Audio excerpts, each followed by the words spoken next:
Magandang araw po mga kababayan. Welcome po sa Pinilakang Lakbay. Ayan, naway safe po ang lahat. Ay nako, napakaganda po ng panahon. Pupuntan ko po muna yung aming kamag-anak na napakabait na kapitana po sa isang barangay po dito sa amin sa Bulacan, Bulacan. At syempre, maglilinis po ako. Ayusin ko na po yung aking outdoor kitchen. Di ba? At magmumukbang po tayo ng mga ganghilaw from the neighbors bakuran. Tara, samahan po rin niyo ako. Depende pala kami magsalita. Si Kapitana, andito po kami sa napakagandang palaisdaan na maraming laman. Surprise, ayaw po sabihin syempre, di ba? Si Kapitana po ng Tibig, Bulacan, Bulacan. Lagi po silang nabibigyan ng award. Di ba? National po yun, ha? Nagpapakain na sila. Nandito po kasi makikikain ako. Fresh mo na yung kakainin niya. Nakita kasi kami na yung hipon labas. Yan yung ko, pang welcome kay Kuya Benson. Magkasama po kasi may dati sa simbahan. Mababait po kami. Hindi kayo sure.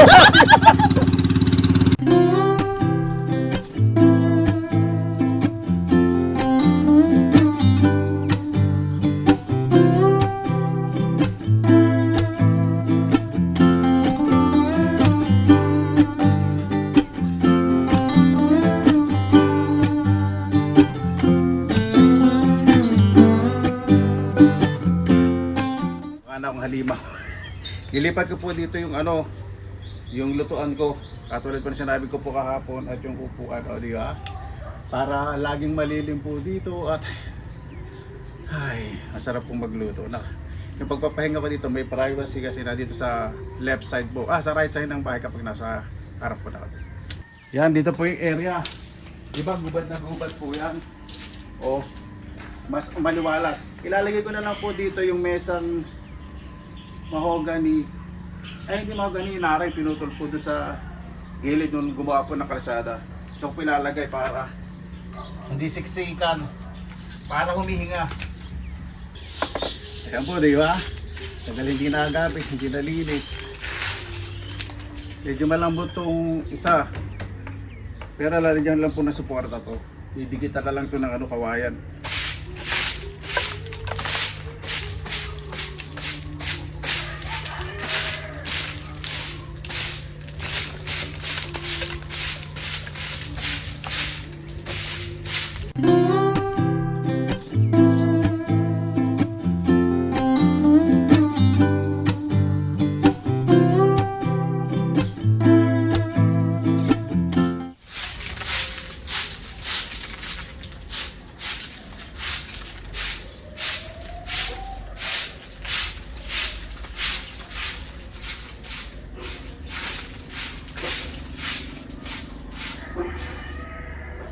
At ang pinaka-paborito ko po kapag tapos po mag-ayos ay ang magwalis. Ay, nako. Pag nakita nyo nang maayos na po ang lahat, diba? Sarap po magwalis.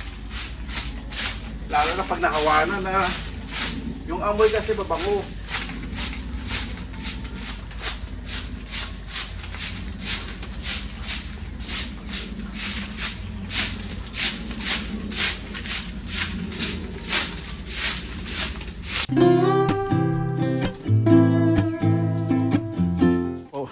Ito yung sulok.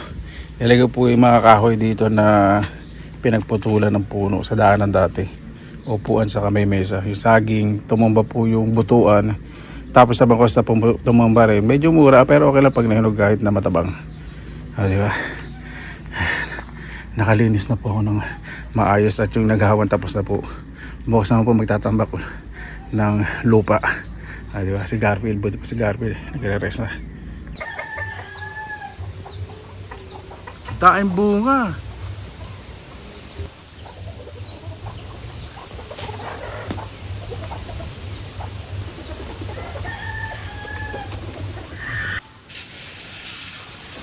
Yan, pipitikin ko na to.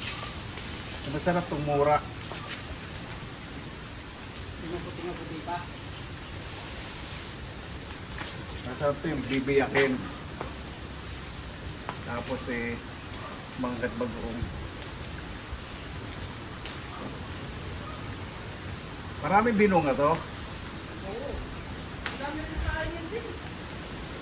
Last year din, di ba, dahil bunga nito?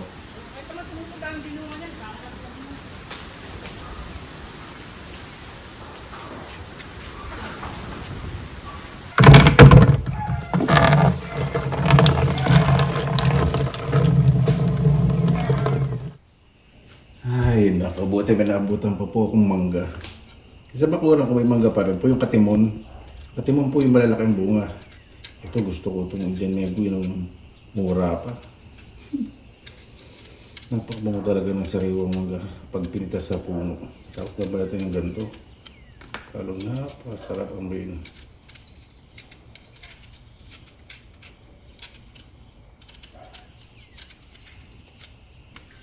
Itong nahingi kong piko, hindi po kalakihan. Pero tingnan natin kasi parang magulang na. Medyo magulang na. Medyo manamis-namis na to.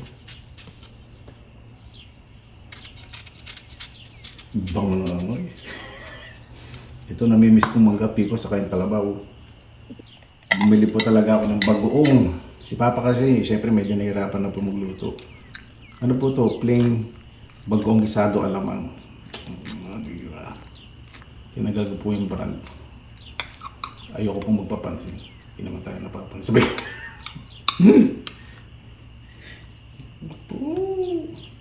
Ayoko po muna magsilid dahil napakainit ng panahon. Ayoko pagpawisan ng buong kaluluwa ko.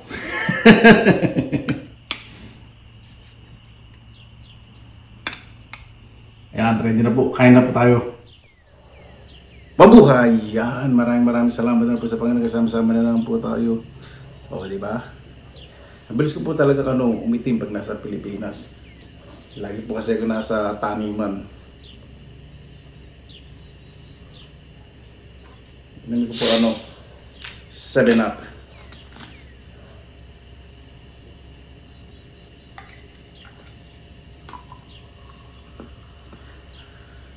Siyempre po tayo, wala pa tayong yung talagang mukbang na pangmalakasan.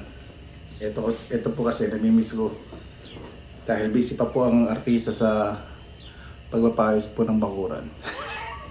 Sana po natin. Yan, ayan. Hindi ko alam.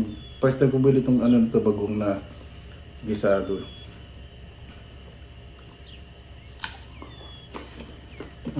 Ako. Hindi siya masyadong maalat.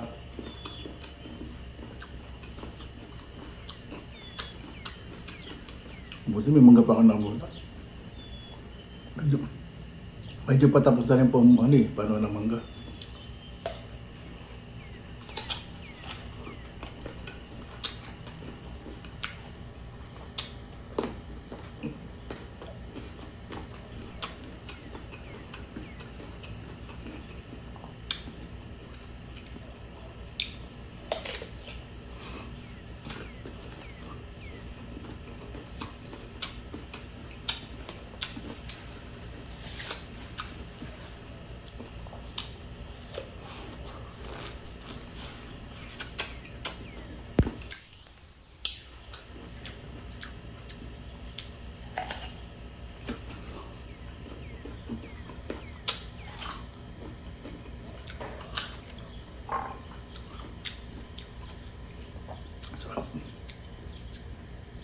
Taptagan ang mga po natin, ha?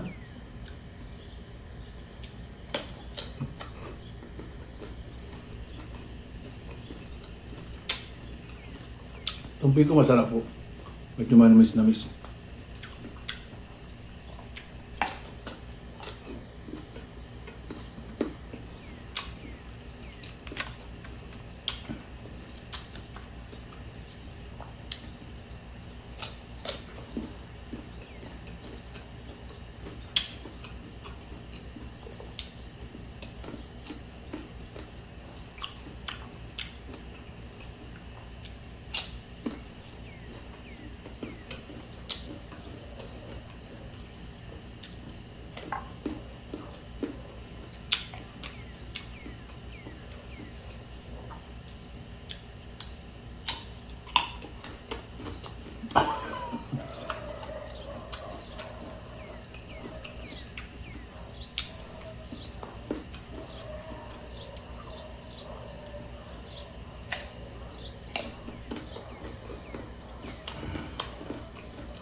Masarap kumain din talaga ng magkakait walang sili.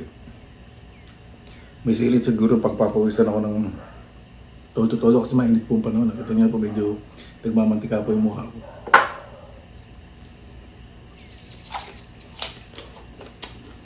Ako.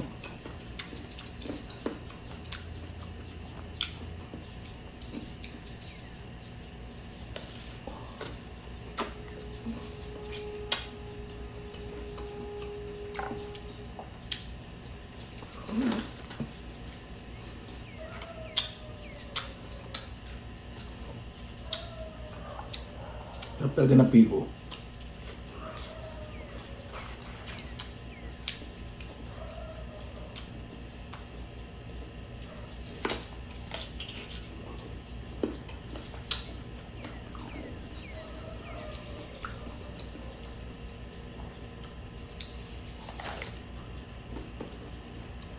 Ang sarap ko punong mangga sa ano, bakuran po ano.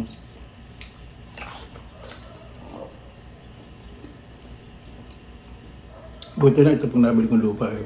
Ipuro ng mangga na malaki na.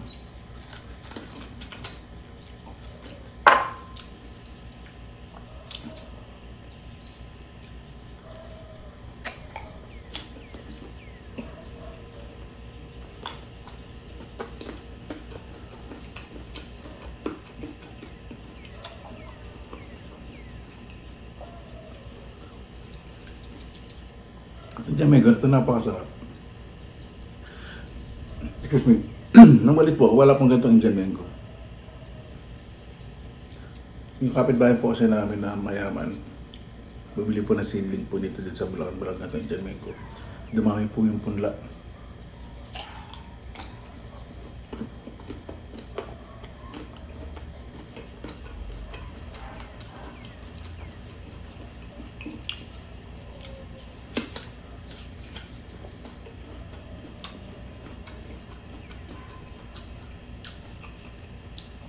Gusto ko sana magmukbang sa labas.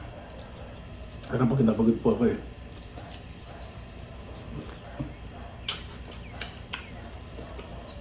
Ang mangyari po yung one of these days.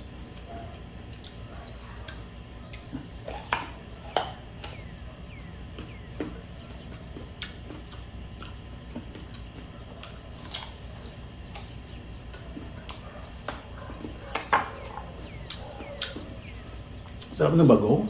Tama-tama ang timpla. Konting tamis yung bagong. Yung ala, tama-tama.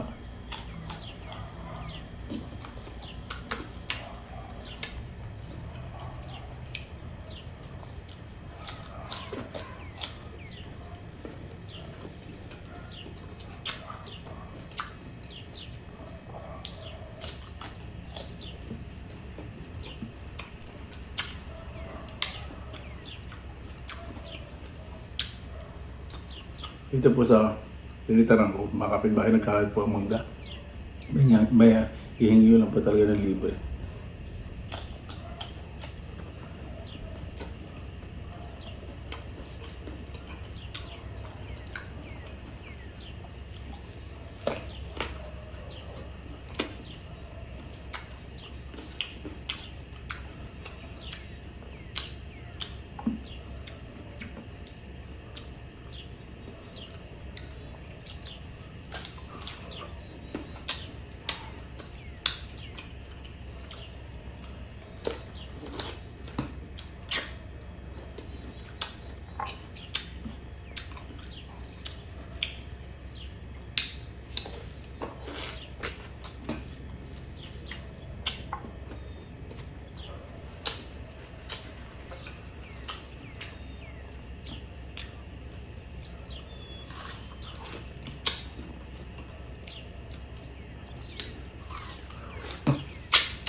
Yan po talaga pag kumain ng...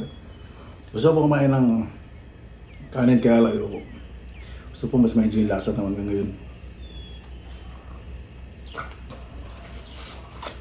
Ang ulam po kasi sa kanin ito eh.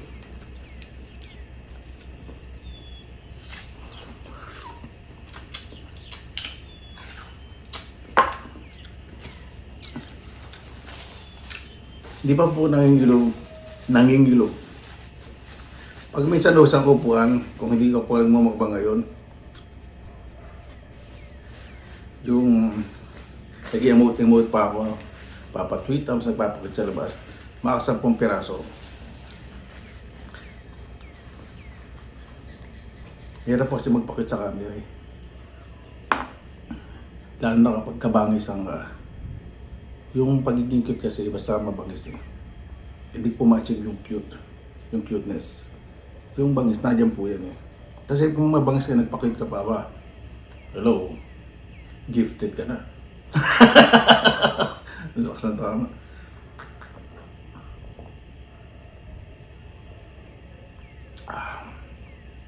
Nakatikim din ng lasa ng 7-Up na Philippine taste. Kasi sa Finland, syempre, iba po yung lasa ng 7-Up. Hello. Wait. Ano nga ba na ba ito?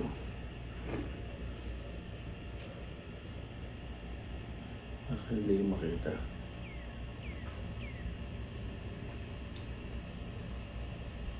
Ah.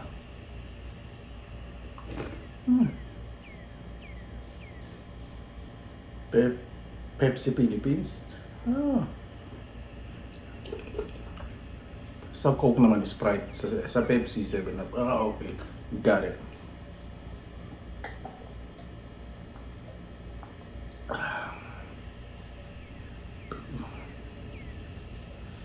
Pakasarap.